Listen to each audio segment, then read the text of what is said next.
be fair, be inspiring, be what you always wanted, you know. Bang.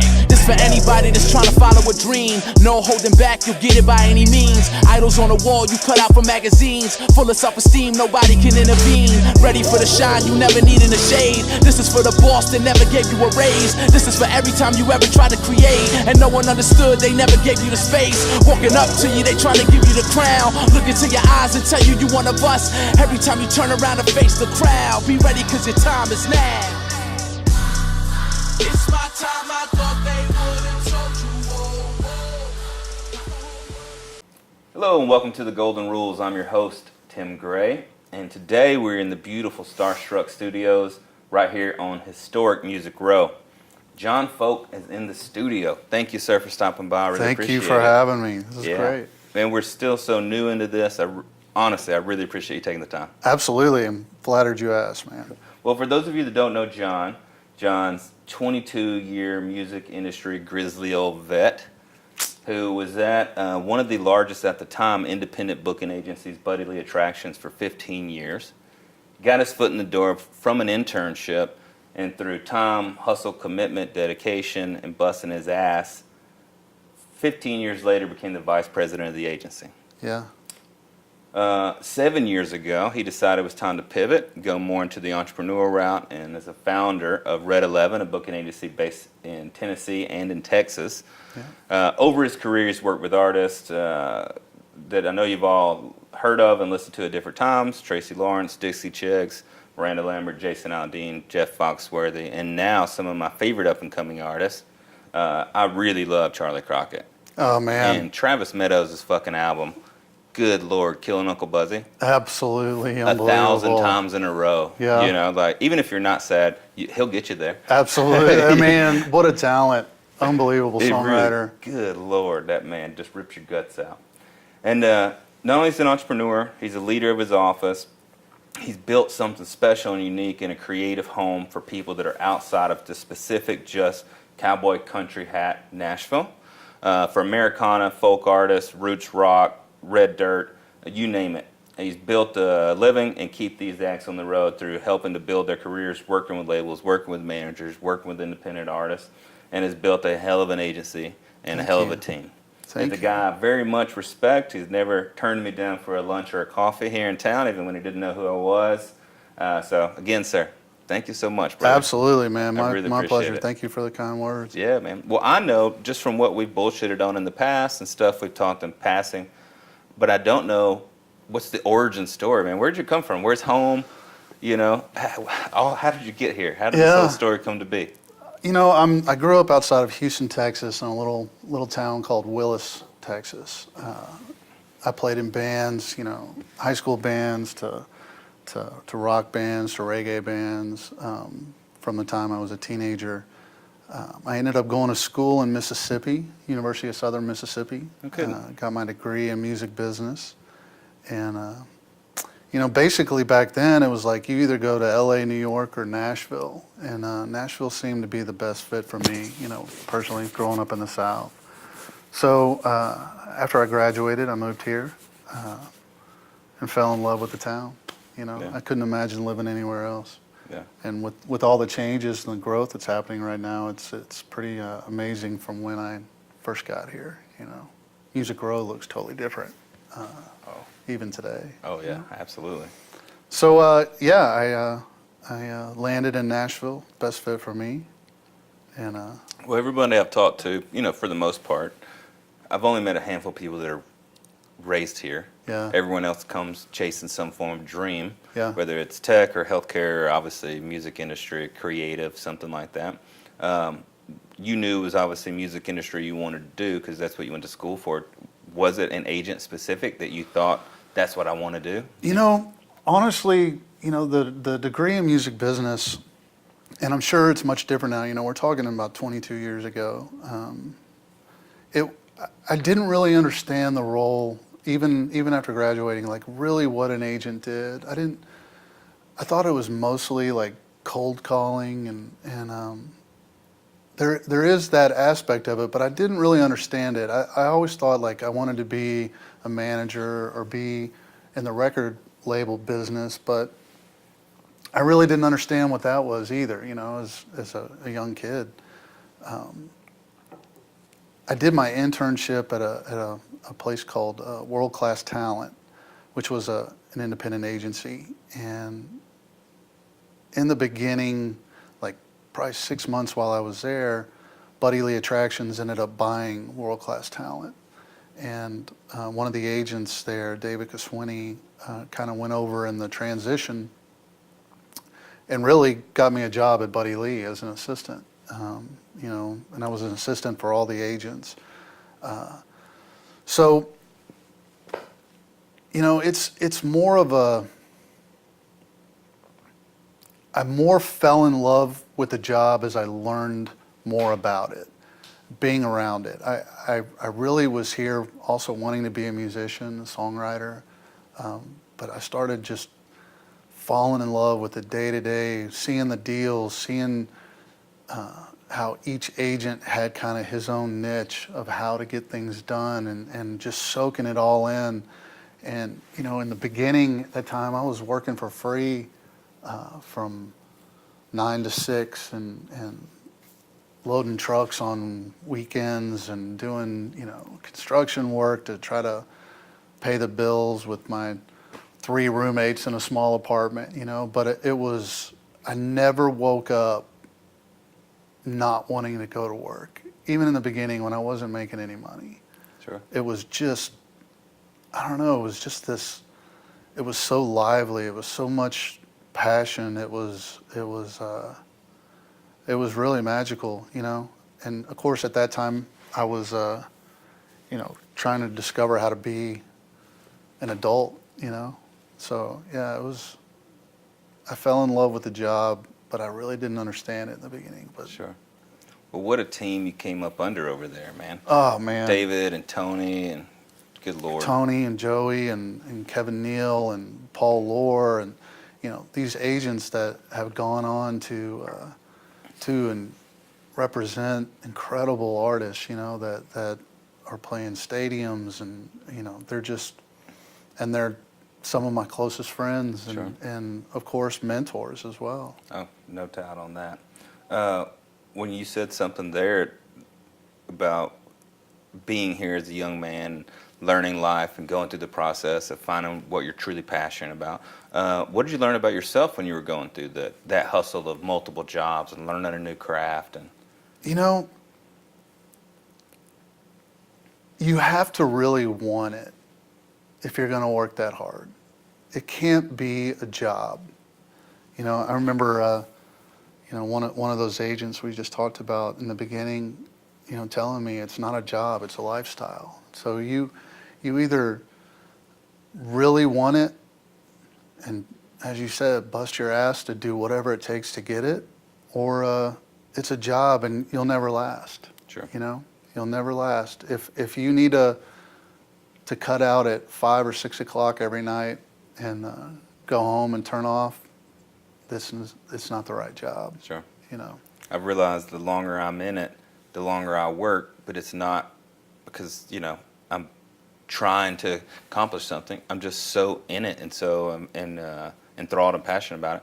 18 hours just Sure. go by. You Sure. just realize that you've been there that long. Sure. You know, I think it's like that probably for any profession, but especially in something that's so many moving parts and it sucks you in so much, like the industry where you're so passionate about each individual client or each individual song or whatever it may be. Absolutely. And you know, the other thing is it's the music business. You know, we could all go have a job in the corporate world or something else, but we chose this path of, you know, not wanting that. So Sure. and when you're that young too, there's a million people behind you waiting for you to leave that want that spot. No question. So When was the time when you were there, did you felt it click? You were like, oh, I can do this. it was early. It was early on. You know, it was such a transition going from World Class to Buddy Lee Attractions, just because of how the agency, it was different agencies, you know, and how the day-to-day worked. Buddy Lee Attractions was probably the best thing that ever happened to me. Like, it was like the perfect environment to learn and grow. It was independent, but it was very like family oriented, very tight knit. Everybody had your back. It was an awesome time. Everybody, we all hung out together. We all worked together. We were hustling, Sure. doing everything we could for those artists. Was there, if you could go back now to that first day and someone could sit down and drop knowledge with you, what 3 things do you wish they would have told you before you started your career? It was just such a positive experience of learning. I mean, you really take in life because, at the time I was 21 or 22, and I was learning how to be out on my own, as well as learning how to become an agent. So I don't think I'd want to know anything. Like, it was just such a great experience, and as long as you have the work ethic, and it's like when I tell artists, developing artists, it can't be about the money right now. If you chase the money, you're possibly going to lose the career. If you chase the career, the money will come, and I think that's something like my father always instilled in me, is do what you love. Don't worry about the money. The money will come because you'll be successful. Sure. You're going to work harder at something you love. It's just, it's a simple rule we all probably learned as kids, and I can vouch for it. It's 100% the truth. Sure. If it wasn't music, if you got into it after all that and you were like, all right, fuck this. This isn't for me. Yeah. What do you think it would have been? I'm always intrigued by like FBI, all the shows. Yeah. I love that stuff. I try to think that maybe that would be a path I would go, but I'm not really a fighter, and I'm not I'm glad I chose music. Yeah, no kidding, brother. What is it about the day-to-day? What is it about the industry that you think keeps you moving forward, that you love the most? Is it simply the joys and the hardships that come with entrepreneurship at this point? Or is it seeing an artist blossom that you found that you're helping to build a career? Or is it still the music itself, the songs? It's the art. I mean, I absolutely love listening and hearing songwriting. Like, it's very much about the song for me. I'm a lover of somebody that has an incredible gift and craft that can, turn it into this unbelievable song. The first and foremost that, the other aspect of it, I love live. I love create and building a show, watching the ticket counts, watching it go on sale, everything up to when it's over and the loadout, just creating that environment for the artist, but also for the fans, that they have an incredible experience. I love that basic aspect of building a show, So 2 different things there, Sure. It's a song, but it's also the live. I was speaking to a young band the other day, and I've generally kept an eye on their career, and they're all just great guys. The singer's voice is like Chris Cornell reborn. It's just stupid. Yeah. But we were talking about how to build a market, and they were like, well, how would you do it? And I was like, I've never built a market. Don't ask me. I was like, but I got a guy coming in the show. I'll ask him. For a band, 3-piece, rock, good songs, working on all the other stuff, what would your advice be to any artist out there that's looking to not only start touring, but really start building key specific markets? I'm a big believer in to me, there's 2 paths to go about it. You can kind of wait and go for the record deal, see if you land a deal, and they put an incredible marketing team behind you, and you get a national push immediately. And then the other, the aspect that I love being an independent and an entrepreneur, and I love the aspect of the grassroots. I'm a true believer in you build the audience, everything else comes, So in that aspect, whatever part of the country he's in, I would say, take a radius and work within it to build something. And when it's built, move beyond those borders, expand your radius. To me, when you do that, and I've seen it happen with many of the artists that I work with, nobody can take it away from you. You're not dependent on a hit single at radio. You're not dependent on somebody else. It's you've grown something that's yours that cannot be taken away. You're the only person that can give it away. Sure. So I told them basically the same. I said I would start in the living room until it spills out onto the porch, and then I would go into the backyard, and then I would take it to the smallest bar you could find that holds 50 people and make it a sellout, and then I would repeat. Absolutely. Until it is a radius, until it's a circle. Hone Stop your craft. going to a 1,500 cap room that you put 4 people in. To me, I'd much rather have a sellout than leave tickets at the door. Sure. And it just feels different when it's in there and it's Absolutely. packed, and it's sweaty and it's hot and you're in it. Hell yeah. That's the fun part about the live, when you can connect that Absolutely. power of it, I'm a big believer in the 80-20 rule. And I know as an entrepreneur you've had to kind of go through this before, where you get sucked into the tediousness of it, and the thing that's the most impactful for your business, you're not able to spend enough time doing. What do you think the 20% of effort that you put in daily yields your 80% of results? Great question. I'm really blessed to have an incredible team and partner in Austin, and so the things that are maybe more of a weakness for me, we have somebody in place that it's a strength for them. Sure. I truly believe in letting your associates take on responsibility. I'm not a micromanager. So, as far as 80-20, the 20% is the not so fun stuff, but that's part of owning your own business. And I remember when I made the shift from working at Buddy Lee to starting Red 11, I have had a ton of support from the Lee family, everybody, and a lot of the guys that I know that own their own business say, you know what, once you work for yourself, you'll never work for anybody again. Sure. And then on the flip side, they say, you're going to work way harder than you ever thought. And it's true. That is 100% It's true. It's 24 hours a day. Yeah. I go to bed thinking about it. I wake up thinking about it. I tell you what, if I put in the time and effort like I do for my company for somebody else, I'd have been running whatever shop that was. Yeah. Yeah. It's just a different level of hustle. Absolutely.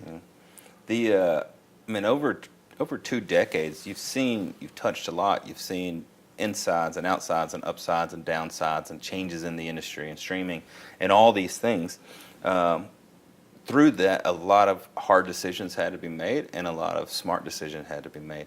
What are your guiding core principles behind making those decisions? Well, like, for example, give me a... whether that decision to go start a business and what the mission behind that was going to be, or that when things are tight and you have to go, I can make this quick money, but that's not the right way to do it. Like, what are your right decisions to go?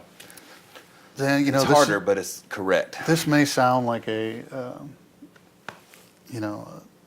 kind of a staged answer, but I truly do not think about money.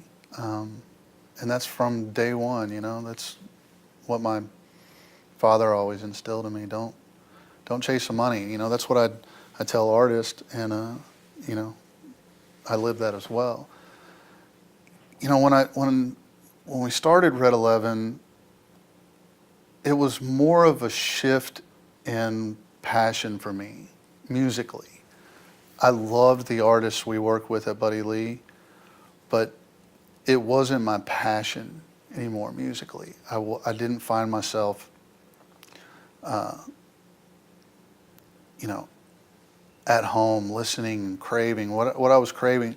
Now, there were a lot of artists that came with me that I was passionate about, and I had kind of built this little niche when I was at Buddy Lee of artists, independent artists, the artists that are focused in on their live and their touring. And, you know, musically, I was in love with, you know, Americana, indie rock, more of the roots-oriented guitars, you know, and maybe not so much the mainstream country world. So I you know, it was something. It wasn't really a choice. I knew I had to do it if I wanted to, you know, truly be happy. Sure. So it was the greatest decision I ever made.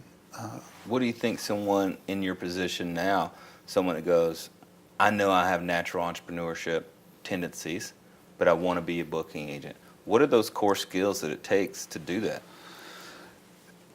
You know, I would encourage them to go wherever their heart goes, but I will say the experience, I don't think we would be as successful if I didn't have those years under my belt at an agency that Sure. I respected, and they showed me the ropes. You know, they definitely, there is a way to do it, and it just takes time, just like any artist. It just takes time, and you know, you'll know when the time is right. You know, you got to set yourself up to be successful, and you know, follow your passion. So I would encourage them, but I would also say, you know, if you have the ability and are able to get that kind of experience from some of these agencies here, Mm-hmm. you know, it's only to your benefit, because there's a lot more to it, you know, in starting your own business, and whether it's, you know, the booking platform to, you know, just basic insurance and you know, stuff that you never are going to have to think about if Sure. you're employed somewhere. But When you're going through that process, and not the tediousness of insurance and office space, but when you're looking at a core team and you're looking at a hungry young agent, what's your process to go, they got it, they get it, they see it, yes, I want you on the team? I think it's spending time with them, you know, conversation, getting to know them, especially in our agency. It's a boutique agency, so we don't have, you know, 50 plus employees. Mm-hmm. So in our situation, the way it's structured, personality is a big key, because, you know, if we have 16 or 17 employees between here and Austin, and you know, when you bring somebody into an environment, you know, say here if we have 8, you bring somebody into that environment, their personality is very important, because, you know, you can either be a Cancer, you can be a somebody positive. So there have been a lot of people that I thought, man, they could be a great agent, but it's just not the right fit. And there's, you know, I'm currently talking to a guy right now that I think would be a great fit. So it's more about personality for me. And Sure. and in that personality, if they're the outgoing, can talk to somebody without somebody having to come up to them. That's what I look for. Somebody that's Sure. going to go get it, Yeah. you know. Well, I don't know all the staff, but I know Geoff. And, Yeah. You know, I know Josh and Yeah. a few of the guys, and you know, they're both great human beings. First. Absolutely. And And they that- got the hustle, but they're good fucking people. They are. They Yeah. are. Josh has been with us a year, and excited where he's going. And Jeff has been with us a little longer, 2 or 3 years, and has really made an impact. I'm really, you know, they're both, everybody in our office, nobody comes in a bad mood, you know, and that's priceless. Sure. You know, some of the greatest guys I know, and girls, you know, Taylor, Blakely, Tyler, they're all great. Well, we kind of covered from young Texas boy through the process of Mississippi, through now of entrepreneurship and booking all the artists. What's your mindset for the next 5 years? Like, tell me about the next chapter. Well, we're in the process of opening an office in the UK. Very excited about that. That's awesome, brother. Congrats, man. Yeah, very excited about that. That should be happening within the next few months. Everything's in the paperwork mode right now. I'm excited to see where that goes. I'm excited to see where the industry goes. To me, when the industry got turned, upside down with Napster, and then now seeing how many different platforms and opportunities there are for artists to reach a mass audience without it just being a label that introduces them, who knows where it'll go. Sure. The one thing I love is being in the live end of it, because so far nobody's figured out how to download live. So whether we go into different avenues in the industry, my core will always be live and touring. That's where my passion is, for sure. Sure.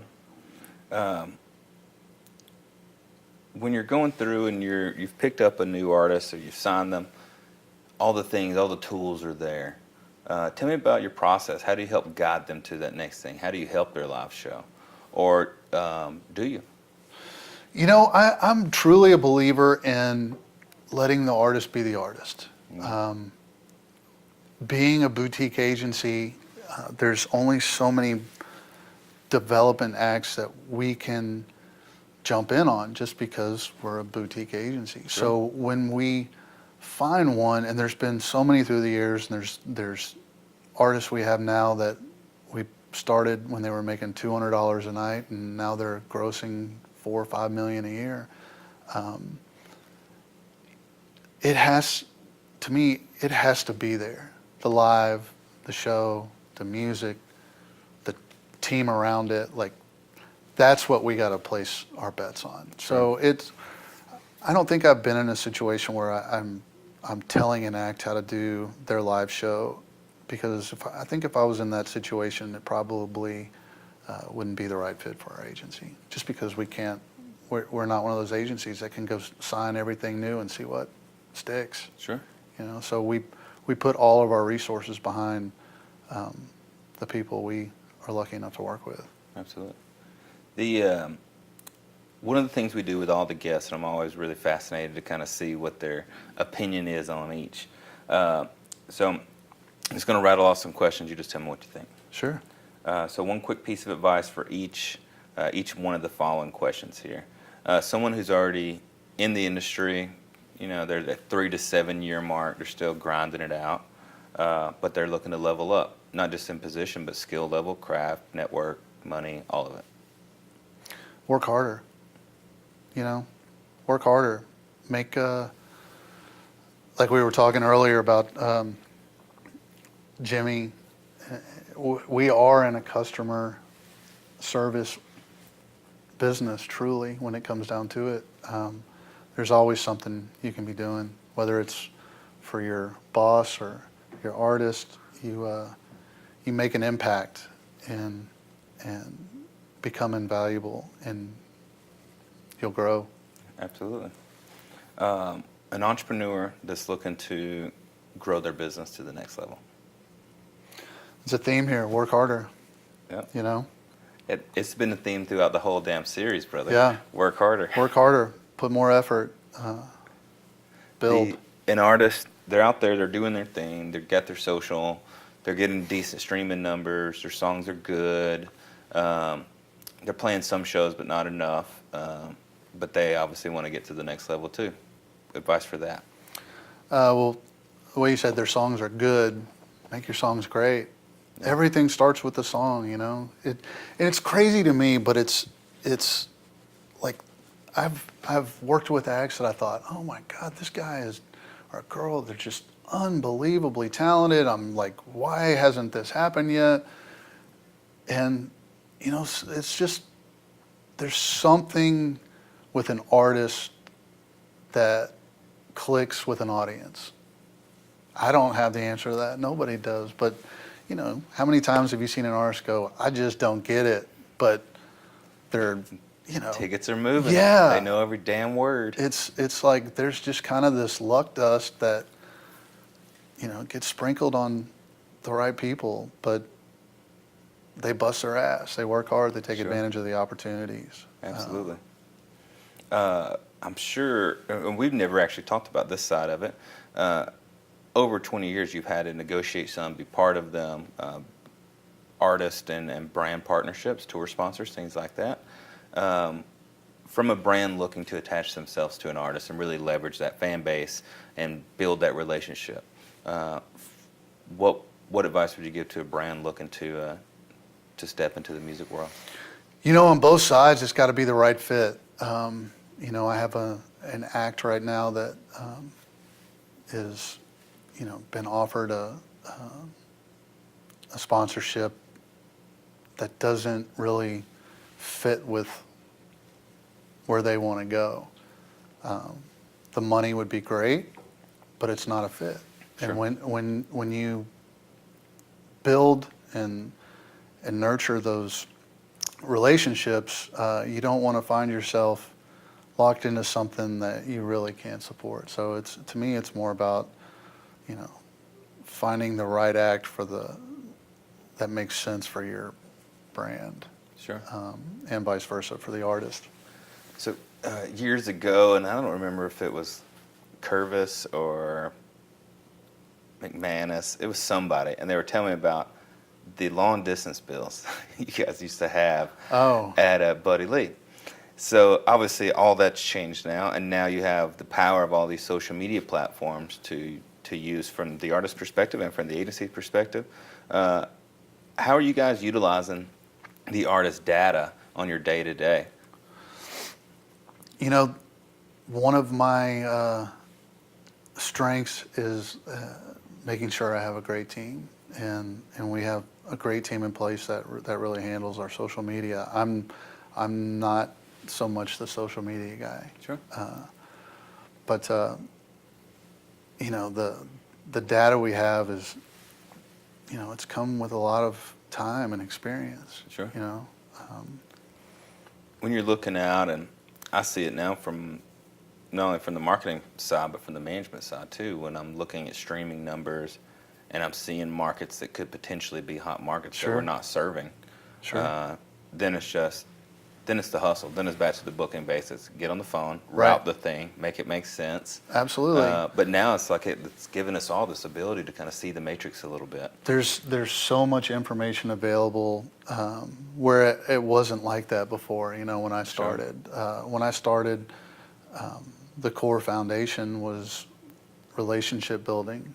I think it's a different game now. I still am a firm believer in, and you have to build a relationship. You cannot build a relationship and a rapport with a promoter, a talent buyer, a fair festival, venue, strictly through email. But so much of it is done through email now, and I tell all my guys, you have to be on the phone. You have to be talking to them. You can't call in a favor over email, you know. You have to have a relationship. So, you know, back in the day, that's what it was all about. All the information wasn't available to promoters and venues on, you know, Polestar numbers and you know, grosses. And so there was this trust, and there still has to be between the agent and the promoter, and a trust between the agent and the artist. You don't want to be in a situation where you know, you're getting the most money you can for the client, but the promoter's losing money. There has to be this mutual trust and understanding on the artist end and the promoter of where they're at, and how we build this, and it's all about trust. You brought up a great point there, and I'd seen a movie, We Are Marshall. Have you ever seen that? I have. It's been a long time. And anyway, there's this one point they're trying to get approved to play redshirt freshman. And he tells him, he goes, I guarantee you, he said, when you met your wife, did you ask her out on a date through a letter? And he's like, well, no. He's like, all right. When you asked her to marry you, was it over the phone or whatever Yeah. it was? And it was talking about if you want to do something, make it personal. Go see them in person. And I tell my staff all the time, get on the damn phone. Yeah. It's invaluable to Absolutely. build those relationships with those venues. And go meet these people and spend time with them, and you know, that's what we do. Yeah. There, you know, when I first started, all my friends, you know, were not in the music business because I was fresh out of school, you know, and now, whatever, 22 years or whatever it is later, all my friends are in the music business. That's the life I've built. So Yeah. take advantage of it. What's one characteristic you think every leader should have? Work harder than everybody else, you know. Set the example you want your team to build on, you know. Mhm. If they see you slacking, why not slack, you know. Sure. Lead from the front. If you are positive, it's a fun working environment, you're working hard, you include everybody, you let everybody grow as they want to, you know. I say when we, you know, book a date, everybody in our office is involved in it in some way or another. Everybody feels a part. It's a fun environment. I think, you know, if you lead by fear, it's just not for me. You know? Sure. It has to be a fun working environment, and everybody's got to work hard. And given responsibility to everybody, everybody has to take their own responsibility, and I think the people we have love that. They love that they're able to I be it. see that so often in the industry, and as opposed to other industries where there are come in late, leave early. I just never really seen it much, and I think it's because everyone fought so damn hard Yeah, to get in it to begin with. yeah, It's just not something I run against, and then there's no reason to put them down. The industry will just naturally, yeah. you know, release Absolutely. them. It's like, okay, you're going to do you whatever. I think there's also this, you know, in talking about how you succeed in it, there's, at least for me, there was also the fear of failure. I didn't want to fail. Sure. And I didn't want to get to a point where I had to look back and go, man, I could have done this, I could have done that. You know, I just, you know, maybe there is that little fear of failure that was always pushing me, but it was always my love. Sure. And still is to this day.